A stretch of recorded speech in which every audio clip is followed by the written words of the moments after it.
ครับเมื่อสูงพี่น้องได้ดังเสียงนะครับเนาะเจอเข้ามาโดยในchannel YouTube นะครับเนาะของข้าเฮานะครับเนาะ SKL Video นะครับเนาะอันนี้ก็ย้อนตรงเมื่อสูงกุ๊กกุ๊กก้นนะครับเนาะเมื่อเร็วก็ถึงมาเข้ากัดนะครับเนาะเจออันยานเมืองมาถึงเมืองไทยก็อัปเดตเจอถึงเมืองไต้จำน้ำนะครับเนาะปีใหม่ใต้เฮาก็จำถึงมานะครับเนาะเมื่อสูงกุ๊กกุ๊กก้นนะครับเนาะเมื่อได้ก็เขาติมีคลิปนะครับเนาะหัวข้อชื่อว่าเดี๋ยวมีคลิปหัวข้อชื่อว่าเดี๋ยวมาซับแรงนี้นะคะเนาะตอนการหาเงินใน YouTube หาข้อนะคะเนาะจำหนังตัวทบตั้งหันค่าเฮามีมานะคะเนาะอันนี้ก็เดี๋ยวมีมาซับแรงนี้นะคะเนาะว่าเป็นหาเงินใน YouTube กันเจิ้งหือไรเงินเจิ้งหือยาก็ขั้นตอนเดี๋ยวไรมีสั่งหลายๆนะคะเนาะเดี๋ยวไรเฮ็ดสั่งหลายๆนะคะเนาะค่าเฮามีมาเดี๋ยวมาลัดนี้อยู่5ข้อนะคะเนาะอ๋อค่ะในก็กำพองก็มันจะหนังเมืองเปินเมืองไทยว่าเมืองวันตกเมืองอังกฤษเขาจะไหนค่ะเนาะกำพองในมักมีหลีเปลี่ยนกว่าย้อนเปิดยูทูบก็มีดังน้ำในค่ะเนาะอันนี้ก็เมืองสังเมืองมานเฮาก็ตีมีมาอยู่ในค่ะเนาะเมืองใต้ในค่ะเนาะเอาค่ะอันนี้ก็สังเสว่าเฮาคามีอ่าตั้งกัดแข่นนะครับเนาะต่อได้สร้างchannel YouTube ขึ้นมาไว้เมื่อเร็วนี่ก็วันนามาสังเสว่าเมืองใต้เฮาเมืองมันอันโฮมตุเมืองมันได้ตีเปิด YouTube ขึ้นมานี่ก็เจออันอยู่เมืองใต้ก็ตีหามีตื่อตั้งหลายหาเงินในYouTube นะคะเนาะเมื่อเร็ว YouTube นี่ก็กวนตีฮู้จักมีนะคะเนาะกวนหนุ่มใต้เฮาว่ากวนหนุ่มเจ้าเครือเลยนะคะเนาะเมื่อเร็วก็ฮู้จัก YouTube กันหมดนะครับเนาะเพราะว่าเขาชื่อว่าลองวิดีโอนะครับเนาะ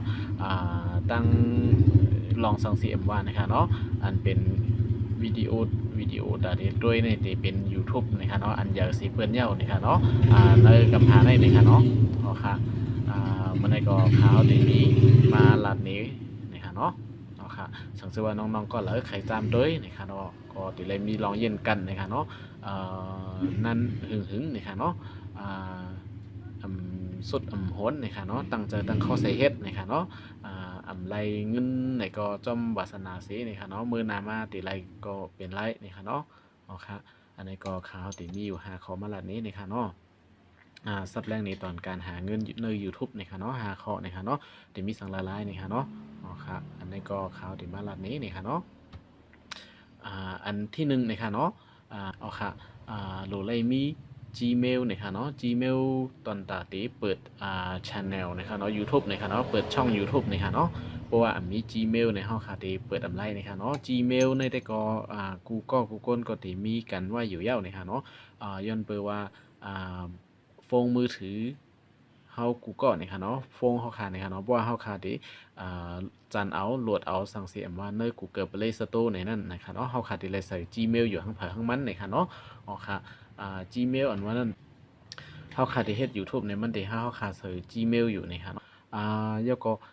Gmail นี่นะครับเนาะย้อนลัดถึงนี่ค่ะเนาะพี่น้องเขาเพราะว่าที่เอาเฮ็ด YouTube ตอนตาที่หาเงินในนั้นค่ะเนาะก็เขาลาดว่าเฮ็ดใหม่ๆอันนึงนะคะเนาะอย่าไปเอาอันเก่าอันเฮายามเจ้าป้องกันมาหลายก็ซื่อนั้นนี่ค่ะเนาะมาปอกหันพี่น้องใต้เขากำพองนี่ค่ะเนาะมี Gmail ตัวนึงนี่เนาะก็เอาอ่า Gmail เนี่ยค่ะเนาะเอาปันกัน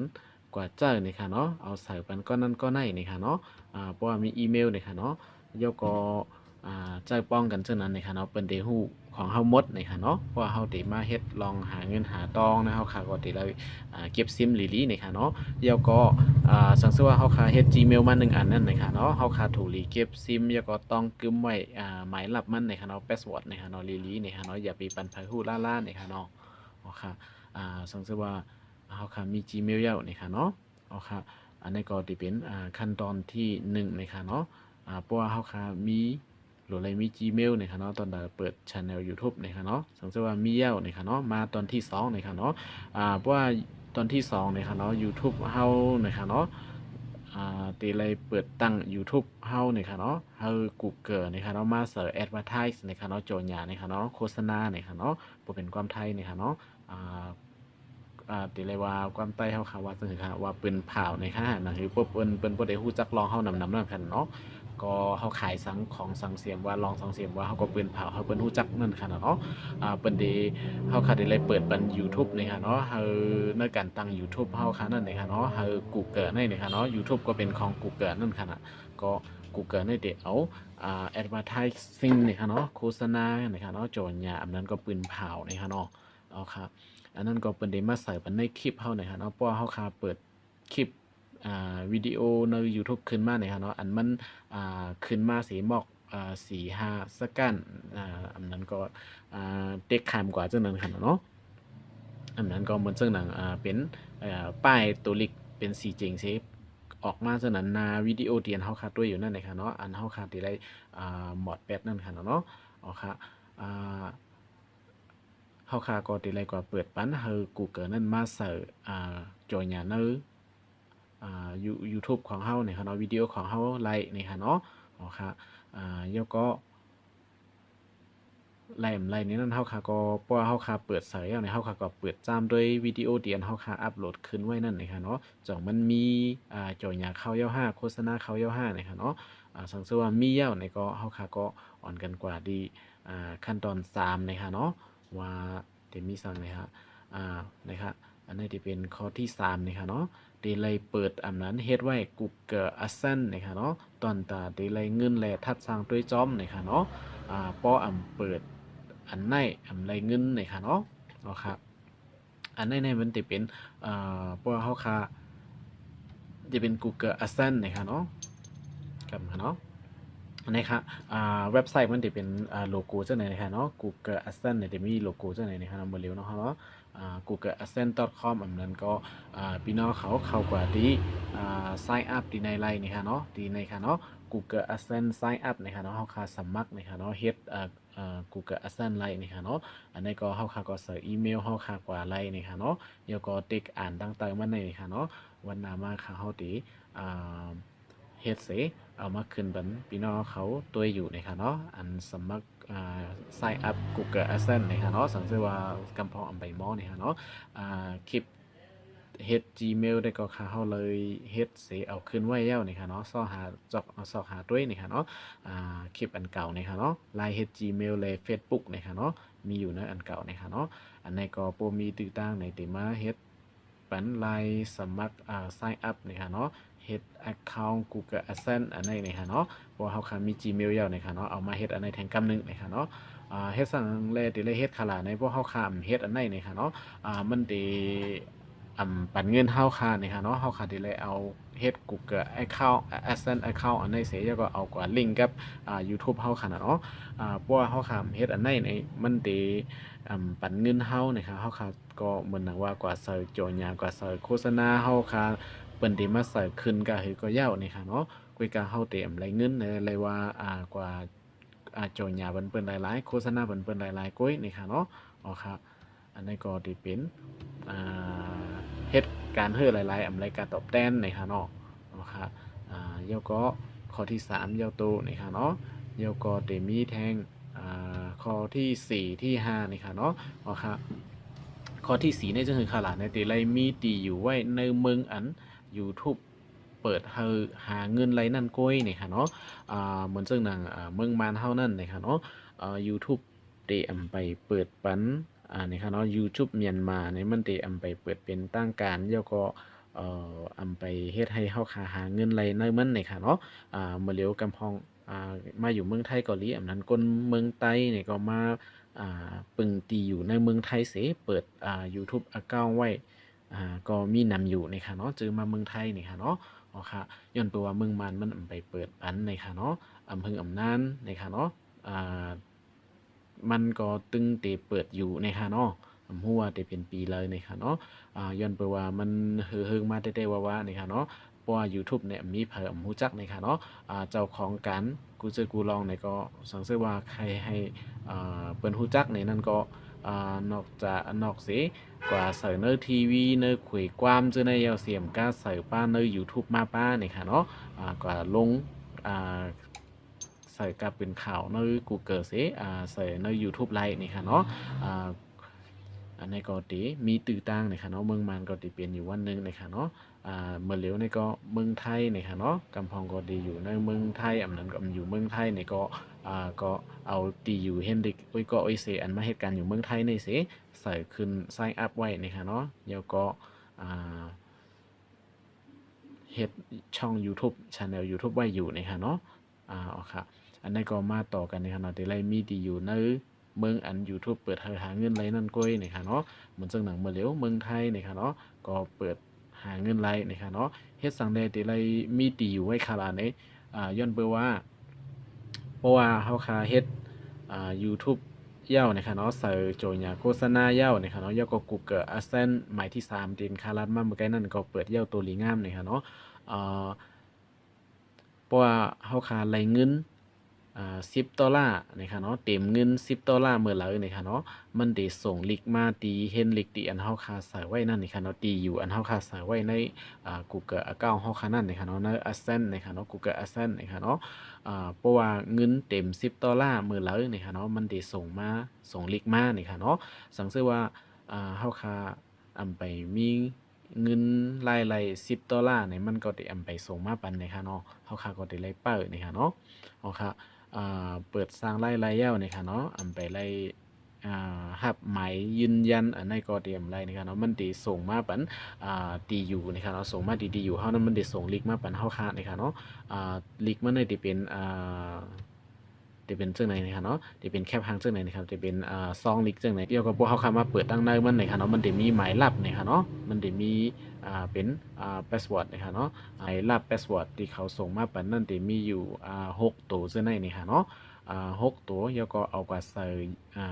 verify นะครับเนาะยืนยันนะครับเนาะใน Gmail เฮาค้านั่นนะครับเนาะใน Google Adsense เฮาค้านั่นนะครับเนาะว่าเฮาค้านั่นนะครับเนาะมีตีอยู่ตีกินได้ว่านะครับมีตัวตนนะครับเนาะความไทยว่านะครับเนาะเฮามีกวนอันเฮ็ดเสมีตีอยู่ด้านซ้ายไว้ตีในเป็นตีอันถูกแม่นนะครับเนาะเฮาคาก็ติเลยรับลิกอันนั้นเสแล้วก็เอาหมายลับที่เขาส่งมาปานนั้นนะครับเนาะแล้วก็กว่าใส่ปานใน Google Adsense นะครับเนาะมันจ่องเตหับเงินไรนะครับเนาะเผยก็เปิดมุงมองกันอยู่นะคะเนาะลีกอันไหนนะคะเนาะสังเกตว่าอันใดลีกอันไหนนี่ก็ไรเงินนะคะเนาะเฮาคาก็ติเลยเปิดนะคะเนาะเพราะว่าไร$10อัพนะคะขึ้นเนื้อนะคะเนาะมันตีส่งลีกส่งหมายรับมาปันเฮาเสนะคะเนาะเพราะว่าเฮาคาใส่หมายรับเย้าตูหลีงามนะคะก็โหลดเฮ็ดวิดีโอเสขึ้นติ๊กๆไว้แล้วนะคะเนาะเปิ้เอาเฮ็ดนั่นเสเปิดตัวเงินเฮาไรใน Google Adsense ได้นะคะเนาะว่าเฮาไรกาหือเย้านี่ก็ด้วยไรในเว็บไซต์นะคะเนาะว่าไรกาหือจึงหือเย้านะคะเนาะเพราะว่าไปเต็ม$1นะคะเนาะ100$1นั่นค่ะเนาะป้มไปเลย1ปากในมันได้ไปส่งเงินปันเฮาค่ะนะคะเนาะสังเกตว่าไรหนึ่งปากแอวเนี่ยมันก็ได้ส่งเงินปันเฮาค่านะครับเนาะกวยกะเฮาค่าก็ตอนที่5นะครับเนาะเฮาค่ามารับนี้ตีไรมีหมายเยเงินนะครับเนาะปั่นนะครับเนาะแบงก์อะเคาท์นะครับเนาะเพราะว่าเฮาค่าไร$10เย้านะครับเนาะไรลิกดีอัน Google Adsense ส่งมาปันเฮาเย้านะครับเฮาค่าก็เอาหมายลับกว่าใส่ปันในGoogle Adsense นั่นเป็นอันเย้าตัวลีงามเนี่ยก็เฮาค่าก็เฮ็ดวิดีโอขึ้นติ๊กๆนะครับเนาะอย่าไปคร้านนะครับเนาะอย่างนั้นเสเปิดตัวเงินติ๊กๆนะครับเนาะแล้วก็ให้มันถึง1ปากนะครับเนาะเพราะว่า1ปากในก็ได้รับเงินปอกอันตั้งสุดนะครับเนาะที่YouTube นะครับเนาะตอนตัดได้รับเงินนั่นนะครับเนาะเมื่อก่อนในเขาก็ได้ก็เอาดีปั่นWestern Union นะครับเนาะ Western Union เนี่ยที่เป็นปั่นของอังกฤษเมืองนอกเขานะครับเนาะก้วยกำเมื่อเร็วกว่าเอาทุกข้างก้วยเสนอก็ไล่นะครับเนาะให้เขาส่งเงินปั่นเนื้อปั่นเขาเยเงินเขากำเหลวในก็ไล่นะครับเนาะเอาค่ะก้วยกาเขาขาดได้เลยมีเยเงินนะครับเนาะมีปั่นไว้นะครับเนาะหมายเลขหมายปั่นเขาค้าไว้นะครับเนาะแต่ที่รับเงินนะครับเนาะกว่าใส่ไว้ใน Google Account นะครับเนาะ Google Adsense นะครับเนาะที่ในaccount ของเฮานั่นค่ะเนาะที่เฮาค้าเฮ็ด YouTube ไว้ Google Adsense แต่ที่รับเงินนั่นค่ะเนาะเอาหมายปั่นเฮาค้าสิแล้วก็ที่มีหมายโอนเงินเมืองหนึ่งเลยเมืองหนึ่งส่งถึงกันนั่นเหมือนเจ้าหนังว่า หมายเมืองไทยเป็นสังหมายเมืองมันเป็นสังนั่นมันได้มีมานี่ค่ะเนาะเปิ้นได้ส่งมาปันตามหมายที่เฮาค่าใส่ไว้นี่ค่ะเนาะมันจังนั้นเฮาค่าได้โทรเมืองมันอันนั้นก็โทรมาโทรฟงมาเมืองไทยนั่นค่ะเนาะเฮาค่าได้ใส่หมายเมืองมันนี่ค่ะเนาะหมายเมืองนี่ค่ะเนาะอันนั้นก็จะเป็นหมายปั่นนี่ค่ะเนาะมันจังเฮาค่าได้โทรในเมืองไทยมันได้โทรลูกเมืองมันโทรมาเมืองไทยนี่มันได้มี66นำหน้านี่ค่ะเนาะยกก็ว่าเฮาค่าได้โทรเมืองมันนี่ก็ได้มีหมายเก่าหานำหน้านี่ค่ะเนาะ เพราะว่าตอนตาดีส่งมาที่ปั่นเมืองไทยนี่ก็ปั่นอันเลยนี่ก็มันก็ได้มีไม้เผอไม้มันนี่ค่ะเนาะไม้อันนี้นี่ค่ะเนาะกว่าด้วยตีใน Google เอาก็ไล่นี่ค่ะเนาะอันนั้นก็กว่าด้วยเหมือนซึ่งเมืองไทยนี่ค่ะเนาะปั่นกสิกรนี่ค่ะเนาะกสิกรนี่ก็เฮาค่ะก็เข้ากว่าด้วยในเว็บไซต์เขาไล่ว่าเพราะว่าโอนเงินส่งเงินมาลูกตีต่างเมืองเสส่งเงินมาปั่นอ่า ในป่านเฮาคานั้นเดลัยใส่โคดอีสังในค่ะเนาะมันเดมีบอกเข้าคาในค่ะเนาะอ่าข้าวอย่าลืมหลัดอยู่อันนึงนะคะเนาะเพราะว่าเฮาขาได้รับเงินที่ YouTube ใน YouTube ในนะคะเนาะที่อำใจว่าเมืองไทยในจ่ายปันเฮานี่ค่ะเนาะที่เป็นดี Google เสอันนั้นก็ที่ศูนย์เงาของ YouTube ในนี่ค่ะเนาะได้จัดจ่ายเสไผยืมเงินเขาได้จัดจ่ายเสส่งมาปันเฮาคาลูกต่างเมืองส่งมานี่ค่ะเนาะอำใจว่าลูกตีปันเมืองไทยเสส่งปันเฮานี่ค่ะเนาะเฮาคาก็ได้เลยมีอ่า หมายส่งเงินโอนเงินเมืองหนึ่งเลยเมืองหนึ่งนั่นนะคะเนาะอันนี้ก็ป้มป่องเจอนี่ก็ถามมาดีค่าเฮาไลท์นี่ค่ะเนาะสังเกตว่าถึงขั้นตอนตัดได้รับเงินเย้านี่ค่ะเนาะข้าวก็ดีบ่มีติดตั้งในเดหาอ่าเฮ็ดวิดีโอนี่ค่ะเนาะไลน์รับเงินนี่ค่ะเนาะไลน์เอาหมายเลขปันเฮาค่าใส่ตีใน Google Adsense นะคะเนาะซึ่งหือนี่ค่ะเนาะ แล้วก็ได้เปิดเจิ้งหือในนั้นหลายๆตอนนะคะเนาะมันในก็ได้มีมาลัดนี้ขั้นตอนตอนการหาเงินใน YouTube มันเดละเฮ็ดสั่งหลายๆนี้นะคะเนาะมีอยู่5ข้อนะคะเนาะอันนี้ก็ฝากไว้กันได้นะคะเนาะมันได้ก็หมายส่งกูเกิลนะคะเนาะเฮยอยู่ลีมีเงินนะคะเนาะแล้วก็เฮยกึดปืนกันกว่านะคะเนาะหมายส่งค่า